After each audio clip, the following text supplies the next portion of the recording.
1.5 Tailoring. Previously we have covered the importance of projects and project management tools and techniques in delivering benefits to the organisation and keeping the organisation up to date, compliant with legislation and efficient and competitive.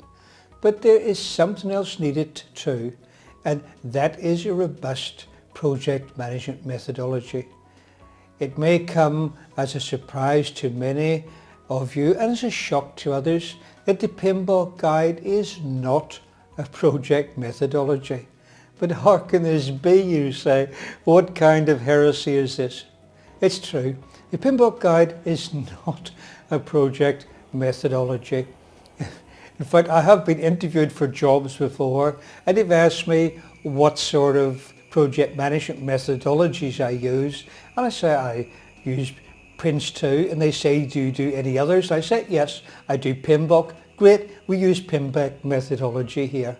But as I said, PMBOK guide is not a project management methodology. Can I prove it? Easy. The PMBOK guide itself says on page 28, usually project managers apply a project management methodology to their work. A methodology is a system of practices, techniques, procedures and rules used by those who work in a discipline. This definition makes it clear that the guide itself is not a methodology. So the PMBOK guide has just said that it's not a methodology. You will find that wherever you go to manage projects, you can't just open the PMBOK guide and use it as a series of steps to direct you or to set up authorities or to find phases or stages and so on. You always need something else, a methodology. Project management methodologies may be developed by experts within the organisation. They can be purchased from vendors, obtained from professional associations or acquired from government agencies. Most organisations and project managers, they devise their own methodology to work with the PMBOK guide, or else they purchase one. Now, I've developed many myself over the years, but I find one that works particularly well with the PMBOK guide is Prince2. And something that's pretty good about Prince2 is actually free. You don't have to buy Prince2. Whereas if you look at some of these other methodologies which are not as good as Prince2 and they're asking a big fat fee just to use them. You can develop your own, as I've done. They're not going to be anywhere near as good as Prince2 and they'll take a lot of time and effort. You're much better off using something which has been proven over many years to be a very robust framework. But the thing about Prince2 is it does not go into depth in all the necessary tools and techniques. It's a framework, but the PMBOK guide does go into all the depth needed and all the necessary tools and techniques, but it's not a framework. So once you pass a PMP exam, I would recommend considering studying for a Prince2 certification. It just makes sense. But you won't be asked questions about project management methodologies in the PMP exam.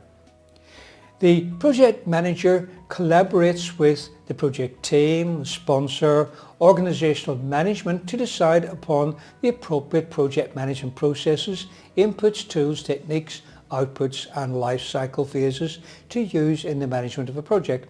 Take into consideration the project environment, the organisational culture, the stakeholder needs and other factors. This selection activity is known as tailoring project management to the project. And if you're familiar with Prince2, you will immediately realise that the tailoring in PMBOK there's not really a lot to it, not compared with the Prince2. And so there's a good chance you will see something on tailoring in the examination. The PMBOK guide says tailoring is necessary because each project is unique. Not every process, tool, technique, input or output identified in the PMBOK guide is required for every project. Tailoring should address the competing constraints of scope, schedule, cost, resources, quality and risk. In addition, Consideration of whether the customer of the project is internal or external to the organisation may affect project management tailoring decisions.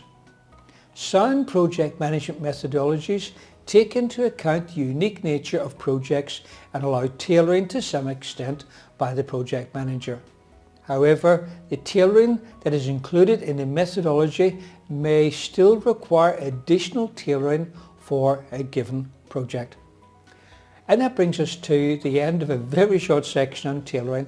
The next lesson in the module is 1.6, Project Management Business Documents. Please read the corresponding chapter of the Pinbolt Guide before watching the video. And as a spoiler, let me just say that Project Management Business Documents are not the same as Project Management Documents. So hopefully that's got your interest up a bit.